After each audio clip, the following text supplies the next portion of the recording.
Good morning to everybody. This is Sunita Balniketan, Senior Secondary School, Jodhpur. I am Om Prakash Suthar, your English teacher. Today, I will cover such a topic which is part of class 9th, 10th and 11th. Even class 12th boy also can refer. तो ये subject grammar का मैं शुरू कर रहा हूँ जिसका topic tense है. टेंस 9th में भी है, 10th में भी है, 11th में भी है और 12th में there is no grammar but still 12th boys 12th they can refer it to boost up their study. Okay, tense is part of syllabus for class 9, 10th and 11th as prescribed syllabus by RBSE. Class 12th students may refer tense just to boost up their skills in English language. So tense से क्या होता है कि आपको थोड़ा सा sentence structure बनाने का रिवीजन हो जाएगा. क्लास 12th में टेंस इसलिए नहीं होते हैं कि ये मान लिया जाता है कि बच्चा जब क्लास 12th में आता है स्टूडेंट जब तक वो ग्रामर पूरा सीख लेता है, लेकिन वास्तव में ऐसा नहीं होता. Okay, so this lesson is applicable for all the students of class 9 to 12th. Okay, before we start this topic, I would like to express myself about importance of English language for secondary and senior secondary classes. मतलब जो अंग्रेजी का आपके जीवन में, आपके पढ़ाई में, आपके कैरियर में कितना महत्व है, स्पेशली जब आप 9 से 12 तक पढ़ते हो, तो आपका एक आपको कैरियर बनाने के लिए अंग्रेज़ी आना अच्छा ज़रूरी है. हिंदी मीडियम स्टूडेंट होते हुए भी आप अच्छी अंग्रेज़ी सीख सकते हो. You can talk in English. Okay, and there further studies का मतलब आगे का पढ़ाई. या आप जब 12th करने के बाद कोई BA करोगे, BSc करोगे, BCom करोगे, इंजीनियरिंग करोगे, डॉक्टर बनोगे या कुछ अलग फील्ड चूज करोगे अपने प्रोफेशन के लिए, so English will be very helpful for you people. Okay, so there is a lot of importance of English language in students life.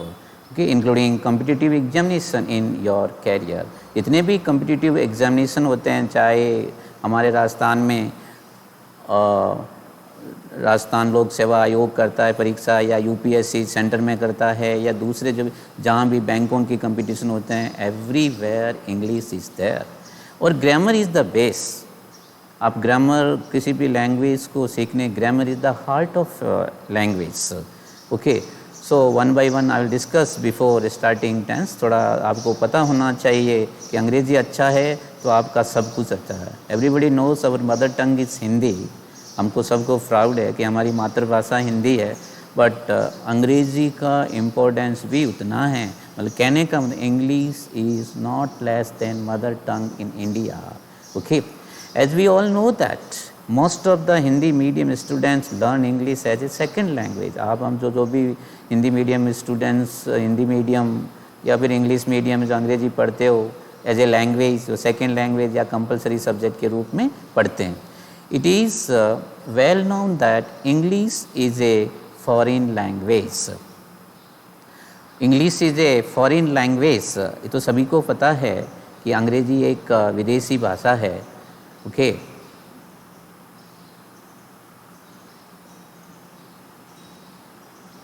Okay, foreign language and not our mother tongue, but in India it is not less than mother tongue.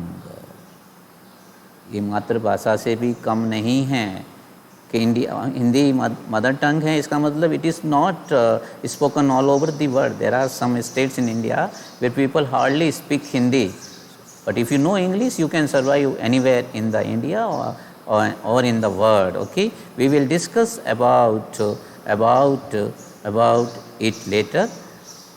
That why is so, कि भाई अंग्रेज़ी इतना, अंग्रेज़ी का महत्व क्या, थोड़ा बाद में इसके बारे में और बात करेंगे. Okay, point 3, it is a global language. जो अंग्रेज़ी भाषा है ये ग्लोबल वैश्विक भाषा है. और we can say it is an international language, अंतर्राष्ट्रीय भाषा है ऑफ वर्ल्ड वाइड कम्युनिकेशन. पूरी दुनिया में आपको बातचीत करना है तो तो अंग्रेजी का नॉलेज होना जरूरी। World wide communication, what does it mean world wide communication? It means it bridges the people, ये लोगों को जोड़ती है। इट लिंक्स द पीपल, लोगों को क्या कर जोड़ती है। If you know English you can go out of India, okay, you can talk in English. It bridges the people all over the world. It bridges का मतलब होता है, ब्रिज का मतलब जोड़ना। जैसे ब्रिज क्या करता है, एक जगह से दूसरे जगह को क्या करता है, जोड़ता है। वैसे ही अंग्रेजी भाषा क्या है, ये लोगों को क्या करता है, जोड़ता है। People all over the world, पूरी दुनिया में। In India as per constitution, हमारे संविधान के अनुसार भी it is an official language after Hindi. यदि हम हिंदी के बाद में कोई बात करते हैं तो भारत की जो ऑफिशियल लैंग्वेज क्या, हिंदी के बाद में किसको माना गया है, इंग्लिश लैंग्वेज को माना गया है। ऑफ कोर्स निसंदेह, वास्तव में our mother tongue is Hindi, but we can survive without English. लेकिन हम अंग्रेजी के बिना भी सर्वाइव नहीं रह सकते हैं। Okay, if you want to pursue का मतलब प्राप्त करना किसी चीज़ को, higher education in India. Okay, of course our mother tongue is Hindi, we can't survive without it. If you want to pursue higher education in India, let it be MBA करते हैं कोई, master of business administration, MBBS। What is MBBS? तो doctor बनते हैं, bachelor of medicine, bachelor of surgery. Okay, preparation आप तैयारी करते हैं UPSC examination, civil services examination, interviews के लिए, SSB for arm forces, army navy air force के लिए, सर्विस सिलेक्शन बोर्ड के लिए, कहीं भी जाओगे without English I think it is not possible to select. You can not select without English. I think if your English is weak you can't have dream of such exam. मतलब आपकी अंग्रेजी कमज़ोर है तो आपके ये सपने पूरे नहीं हो सकते। ठीक है, if you want to become specially in officer cadre, let any kind of office, any kind of job in officer cadre, अंग्रेजी का ज्ञान होना जरूरी है। ओके, तो okay, so we have to update our English skills in reading, writing, listening and speaking along grammar knowledge. So अंग्रेजी में कोई भी भाषा को सीखने के लिए 4 स्किल्स होता है।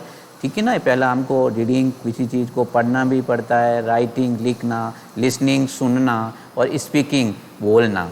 तो ये चारों चीज़ें अच्छी होगी तो आपको उस भाषा का नॉलेज भी अच्छा होगा। और उसके साथ में ये कब अच्छा होगा, जब आपको ग्रामर का नॉलेज है। ग्रामर का मतलब व्याकरण का knowledge of this language, because grammar is heart of any language, किसी भी भाषा का हृदय होता है। Okay, it is a creative language. अंग्रेजी एक ऐसी भाषा, रचनात्मक भाषा है, आपके माइंड को क्रिएटिव बनाती है, इसमें देयर इज नो डाउट, कहने में कोई शर्म नहीं है। It is a creative language with 26 alphabet. अंग्रेजी 26 अल्फ़ाबेट होते हैं। And English is such language, अंग्रेजी एक ऐसी भाषा है विच डिफर्स, तो थोड़ा भिन्न है किसमें, in writing and speaking form. हम लिखते तो किससे, 26 लेटर्स से हिसाब से लिखते हैं, लेकिन स्पीकिंग हम किससे करते हैं, उसका फोनेटिक्स से करते हैं। तो लिखना और जो स्पोकन फॉर्म होता है अंग्रेजी का, दोनों भिन्न होता है। It means this language is written as per 26 alphabets but spoken as per phonetics sounds. whatever the phonetic sounds, so vowel sounds and consonant sounds, there are total I think 44 sounds are there in English language. So it is different issue, we will talk later.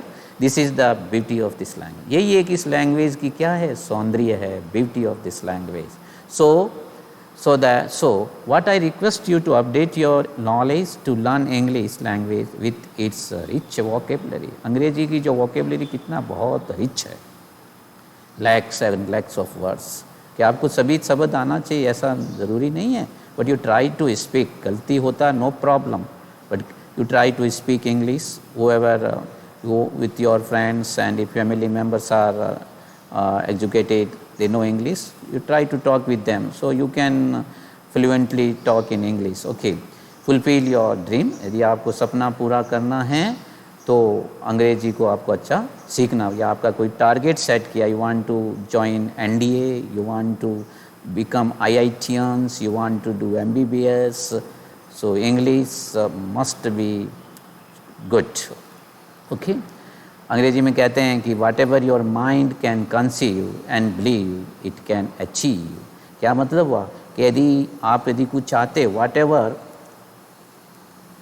Ever your mind can conceive का मतलब सोचना और believe का मतलब विश्वास। यदि आपका दिमाग कुछ चीज़ सोच सकता है और विश्वास कर सकता है, वो दिमाग आपका क्या करता है, इट कैन अचीव, आप उस चीज़ को प्राप्त कर सकते हो। So it's a good proverb, whatever your mind can conceive and believe it can achieve. So just little bit I told you about the importance of English. It's a lengthy subject, no need to discuss, but only I would like to tell you, make your vocabulary strong and try to update your 4 skills: reading, writing, listening and speaking. Okay, so now we will start tense. Okay, today we are going to start tense. Okay, tense is I already told you it's applicable for 9th, 10th, 11th. Okay, 12th it is not there, but I request 12th students to just go through to boost up their study.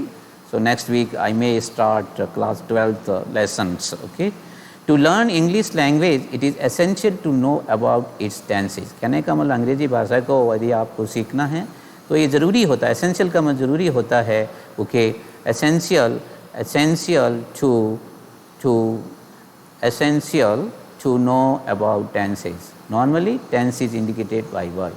ज़्यादातर हम लोग ये tense में क्या होता है, verb change होता है, और वर्ब की जैसे 5 फॉर्म होती है, first form, second form, third form, fourth form, fifth form. Okay, we will talk about later. तो tense is a verb from which shows time. तो नॉर्मल होता क्या, टेंस का एक टेंस में एक वर्ब होता है, वो समय को इंगित करता है. Okay, otherwise nice definition we can say this one.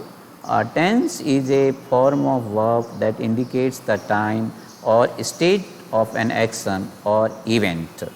कि टेंस में क्या होता है, वर्ब का एक रूप होता है जो समय को बताता है, समय के काम को बताता है और किसी घटना के बारे में बताता है. It is method of referring to the time, present, past and future. Tense हम क्या कर सकते हैं, वर्तमान को, भूतकाल को या फ्यूचर को इंडिकेट करते हैं. Okay, in tenses we see changes of helping verb, main verb. Tense में हम क्या देखते हैं, कहीं पे ही जा रहे हम आता है, कहीं was were, has have, do does, did, so will, shall, so and main verb कहीं first form, second form, third form. So it all changes according to the tense. We have to remember that tenses and time are two separate things. वास्तव में क्या होता है कि हम लोग बार बार बात करते हैं tense and time, but actually tense is different and time is different. Okay, separate things in English but relate, लेकिन एक दूसरे से क्या होता है, जुड़े होते हैं. Okay, main 3 tense. अंग्रेजी भाषा में मुख्य रूप से 3 टेंस होते हैं, present tense, okay, past tense and future tense. Present वर्तमान काल, भूतकाल और भविष्य काल. देन ईच अगेन, फिर वो जो प्रत्येक जो 3 टेंस है अगेन वो सब डिवाइडेड, उनको फिर क्या करते हैं, 4 भागों में डिवाइड करते हैं. मतलब हर एक टेंस के 4 और भाग होते हैं. सिंपल को इंडेफिनेट कहते हैं या सामान्य टेंस भी कह सकते हैं. कंटिन्यूस या उसको प्रोग्रेसिव भी बोल सकते हैं. परफेक्ट मतलब पूर्ण टेंस, परफेक्ट कंटिन्यूस, पूर्ण एंड निरंतर. सो कहने मतलब present simple, present continuous, present perfect continuous. So हर एक टेंस, 3 तो मेन टेंस हो गए और हर एक टेंस को फिर हमने 4 भागों में डिवाइड किया, simple, continuous, perfect and perfect continuous. Okay, so all together कितने टेंस हो गए, all together there are 12, मतलब 4 3s are 12 tenses in English language. Okay, now we have to understand all 12 tenses. To understand well का मतलब अच्छी तरह से यदि हमको ये 12 टेंस सीखने हैं, okay, each tense we have to know 4 types of sentences structure in each tense. 4 प्रकार के हम वाक्यों की संरचना सीखेंगे.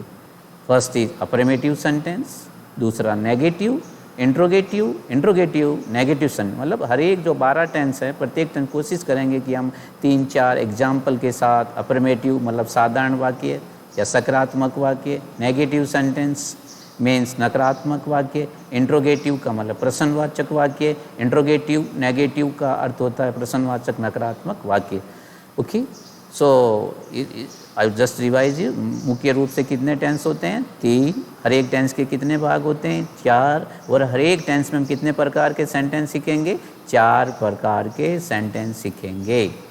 So will start with present simple tense today. Okay, present simple tense, what I would like to tell you is very important tense. This is the base of English language as per my use. तो इसको present simple का मतलब है सामान्य वर्तमान काल। It's a very important tense.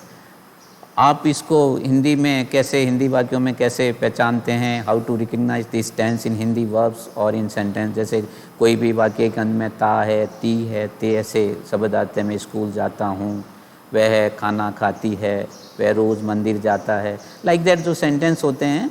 तो ऐसे जितने भी वाक्य होते हैं इस टेंस के अंदर आते हैं। Just I will define in English this tense. You see, this tense is use to express an action. ये जो टेंस का उपयोग कहाँ होता है? एक्सप्रेस का व्यक्त करना कोई ऐसा काम, ओके, जो कोई क्या करता है? डज इट रेगुलरली, जो नियमित रूप से कोई काम होता है और वेरी ऑफन, और प्राय हम उस काम को करते हैं जो रोज़ाना काम होता है, नियमित होता है। तो जितने भी ऐसे वाक्य होते हैं वो प्रेजेंट सिंपल टेंस में आते हैं। It may be habitual action, वो आपसे आदत से संबंधित कोई भी काम हो सकता है, या daily routine. What is daily routine? तो आपका रोज़ाना का दिनचर्या, उठना, खाना पीना, सोना, खेलना, न्यूज़पेपर, टीवी देखना, all these activity you can make sentence in present simple tense. Okay. Adverbial words in English for recognition. What is recognition? पहचान के एडवर्ब क्रिया विशेषण के कौन से शब्द ऐसे वाक्य में होंगे, या आप नॉर्मली इन शब्दों को, एडवर्बियल वर्ड को देखोगे तो आप पता लग जाएगा कि ये प्रेजेंट सिंपल टेंस का वाक्य है। जैसे every day, every week, every fortnight. What is fortnight? जो 15 दिन का जो पीरियड होता है, पंखवाड़ा, उसको हम फोर्टनाइट बोलते हैं। मंथ, एवरी ईयर, रेगुलरली नियमित रूप, ऑलवेज हमेशा, जनरली साधारणतया, ऑफन प्राय, सेल्डम कभी कभी, समटाइम्स का भी कभी कभी, यूजुअली साधारणतया आमतौर पे, डेली रोज़ाना, रेयरली कभी कभी, नेवर कभी नहीं, फ्रिक्वेंटली बार बार। This are all good words. You will be given this PDF after completing all 12 tense. So you can go through this all notes and read it thoroughly. So you will come to know more about this tense. Okay. So all these adverbial words are good. While reading all these adverbial words, you can come to know this tense belongs to present simple tense. Okay. Other than there are uses of each tense. So we will uses मतलब इनके दूसरे भी उपयोग होते हैं present simple tense के। जैसे action which are going to happen in near future, कि कोई काम आप भविष्य में करने जा रहे हो, निश्चित है, तो भी इस टेंस का आप प्रयोग कर सकते हो। हैबिचुअल एक्शन, जो आपके आदत से संबंधित जितने भी वाक्य हैं आप इस टेंस के अंतर्गत बना सकते हो। ओके। कोई फिक्स प्रोग्राम, कोई आपका कार्यक्रम निश्चित है, ओके, या आपका एक्शन है या अरेंज्ड एक्शन है, तो भी इस टेंस का आप प्रयोग कर सकते हो। हेडिंग ऑफ द न्यूज़पेपर, आप देखोगे कि इंग्लिश न्यूज़पेपर बहुत से बच्चे पढ़ते होंगे। आप देखोगे कि जितने भी न्यूज़पेपर होते हैं, times of India, Indian express, the Hindu, इनके यदि आप न्यूज़ हेडलाइन देखते हो हमेशा प्रेजेंट सिंपल टेंस में होता है। स्पोर्ट्स रनिंग कमेंट्री, जैसा आप क्रिकेट मैच वगैरह देखना, कभी जब भी वो इंग्लिश में कमेंट्री करते हैं ना, प्रेजेंट सिंपल टेंस का प्रयोग करते हैं। मैं इसके बाद में आपको एग्जांपल दूंगा सबका। अनाउंसमेंट्स, जो अनाउंसमेंट होते हैं, आप बस स्टैंड पे खड़े हो, रेलवे स्टेशन पे खड़े हो, तो देखना कि जितने भी ट्रेन आने वाली, जाने वाली या बस आने वाली, उनके जो अनाउंसमेंट होते हैं वो प्रेजेंट सिंपल टेंस में होते हैं। यूनिवर्सल या इटरनल ट्रूथ फैक्ट, न्यूज़ का मतलब सार्वभौमिक या सदा सत्य के जितने भी वाक्य होते हैं।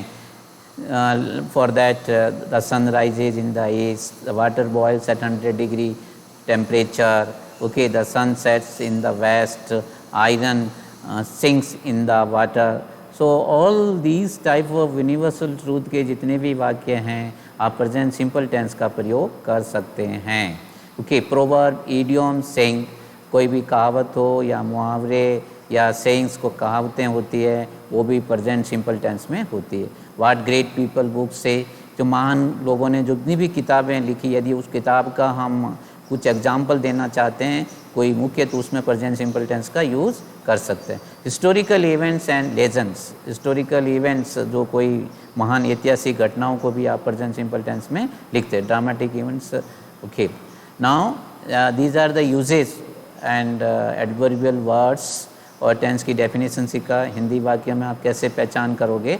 अब हम चारों प्रकार के सेंटेंस सीखते हैं। सबसे पहले affirmative sentence structure present simple tense के सकारात्मक वाक्य बोलो या साधारण वाक्यों की संरचना इस वाक्य में इस टेंस में के सब्जेक्ट प्लस वर्ब की फर्स्ट फॉर्म एस या ई एस ऑब्जेक्ट। ओके, तो सब्जेक्ट का मतलब कर्ता, कर्ता कौन होता है, या नाउन होता है या प्रोनाउन होता है। ओके, सब्जेक्ट के साथ हमेशा वर्ब की फर्स्ट फॉर्म आती है, और सब्जेक्ट यदि सिंगुलर होता है, एक वचन होता है, तो वर्ब के साथ एस या ई एस लगता है, उसके बाद ऑब्जेक्ट।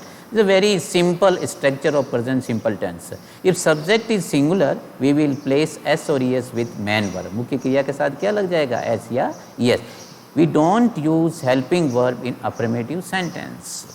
क्या मतलब हुआ कि इसमें जब आप अफर्मेटिव सेंटेंस बनाते तो कोई हेल्पिंग वर्ब नहीं होता। जैसे मैं किताब पढ़ता हूँ, I read book, I read book, तो there is no helping verb in this tense. अब मैं कुछ 4-5 यहाँ एग्जाम्पल लिखते हैं।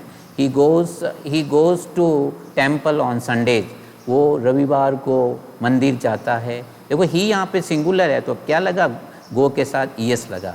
दे play football every day, they क्या है प्लूरल बहुवचन है तो यहाँ पे एस ई एस नहीं लगा। वो रोज या प्रत्येक दिन फुटबॉल खेलते हैं। I get up early in the morning daily, मैं रोज सुबह जल्दी उठता हूँ। हाँ, आई अंग्रेजी में आई एक वचन होता है, लेकिन ये विरोधाभास है, एक्सेप्शन है कि आई के साथ वर्ब के साथ एस ई एस नहीं लगता। Okay, we live in Jodhpur, हम वी बहुवचन हैं तो यहाँ वी के साथ लिव आया, हम जोधपुर में रहते हैं। दे ऑलवेज कम हियर, वे हमेशा ये आता है। What is always here, always adverbial word है, कम हियर, वे हमेशा यहाँ आते हैं। इंडियंस यूजुअली टेक टी, ये देखो इंडियंस भारतीय, ओके, वो टेक टी भारतीय साधारणतया चाय लेते हैं।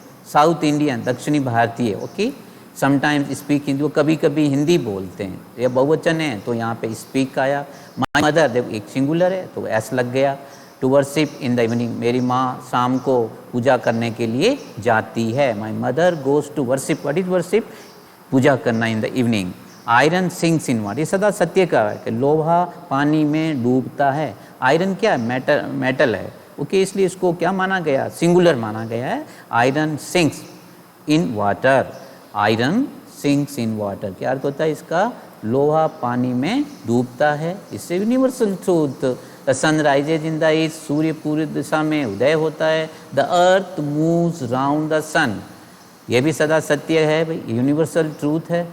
धरती होती है ना जिस पे हम रहते हैं, ये जो क्या करती है, सूर्य के चारों ओर घूमती है, दिखाई तो नहीं देती बट ये घूमती है, it's true. Okay, negative sentence now structure, so just you go through all these sentence, you can make your own sentence. Okay, negative sentence structure present simple tense.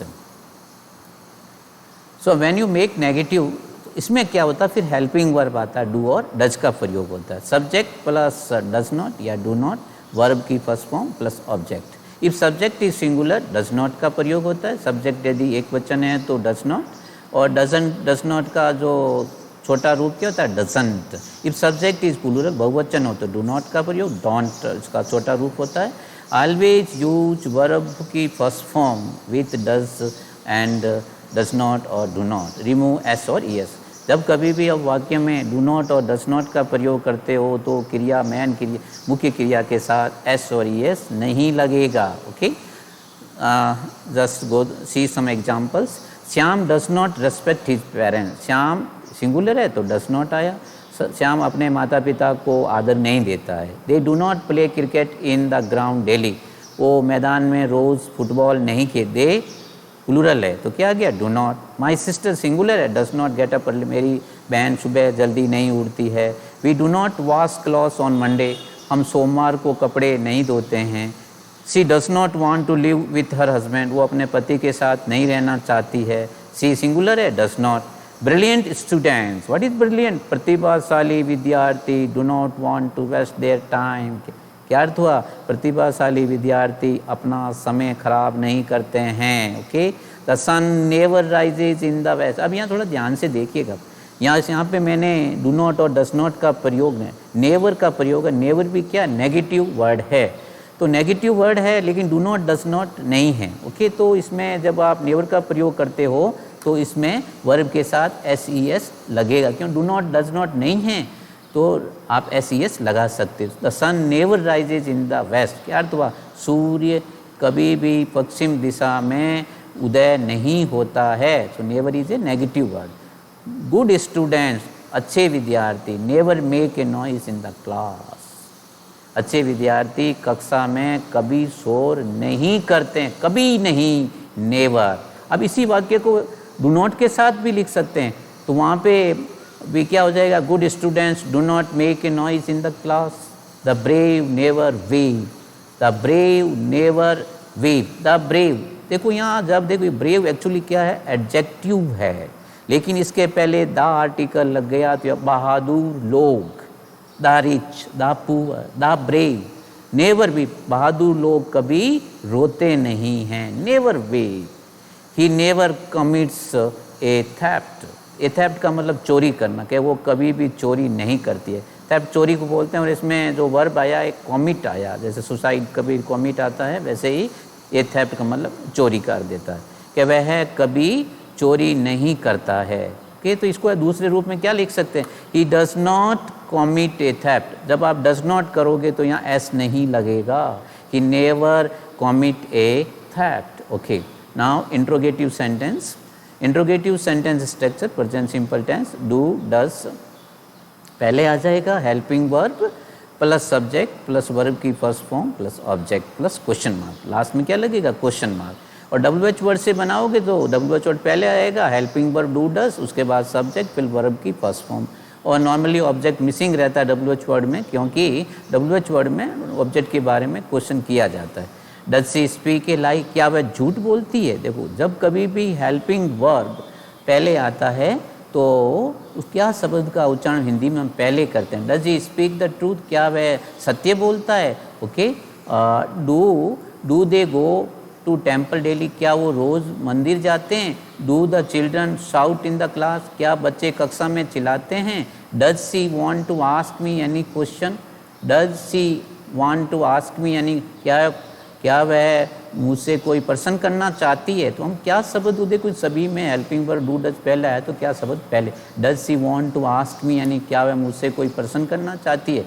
अब WH वर्ड से what do you want, आप अब यहाँ पे थोड़ा सा फ़र्क है, वहाँ क्या शब्द पहले बोल रहे थे, लेकिन WH वर्ड के अंदर जो प्रश्नवाचक जो शब्द होता है वो वाक्य के बीच में आता है। व्हाट डू यू वांट, आप क्या चाहते हैं, आप क्या शब्द बीच में आ गया। What do you do in the evening, आप शाम को क्या करते हो? What does your father do, आपके पिताजी क्या करते हैं? Where do you live, आप कहाँ रहते हैं? Who teaches you English, ये who आता है तो सीधा यहाँ पे हेल्पिंग वर्ब वगैरह नहीं आता, सीधा सब्जेक्ट के बारे में प्रश्न किया जाता है। Who teaches you English, आपको अंग्रेजी कौन पढ़ाता है? Okay, how many students come to school on time, कितने विद्यार्थी समय पर स्कूल आते हैं? इन विच टेम्पल, कौन से मंदिर कि in which temple does your aunt worship in the, आपकी आंटी कौन शाम को कौन से मंदिर में पूजा करती है। Okay, now interrogative negative sentence structure present simple, इसमें भी डू डज पहले आ जाएगा और सब्जेक्ट के बाद में नॉट, फिर वर्ब की फर्स्ट फॉर्म और ऑब्जेक्ट प्लस क्वेश्चन मार्क। आजकल मॉडर्न अंग्रेजी के अंदर आप सीधे भी लिख सकते हो डोंट और डज नॉट लगा के फिर सब्जेक्ट, फिर नॉट लगाने की आवश्यकता नहीं है। This structure also can be use in modern English. Okay, और WH में WH word do does subject plus not plus verb की first form.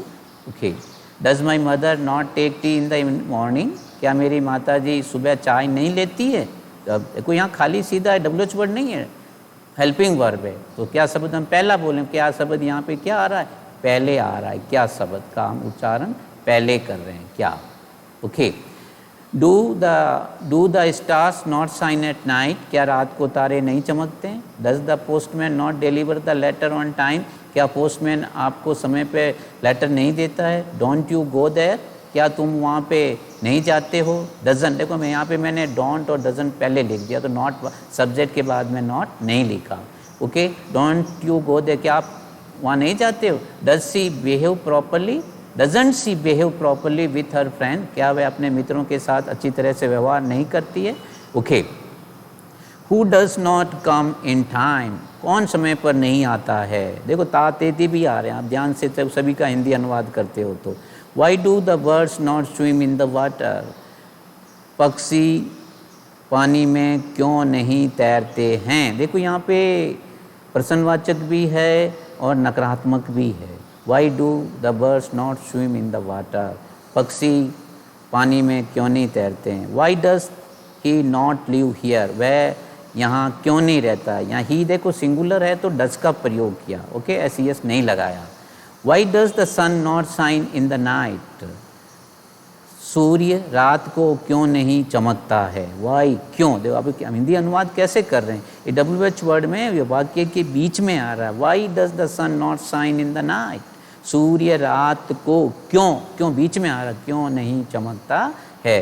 Okay, so we will end here. Tomorrow just I will discuss usage of present simple tense and continue next tense, that is present continuous. Okay, bye. Thank you.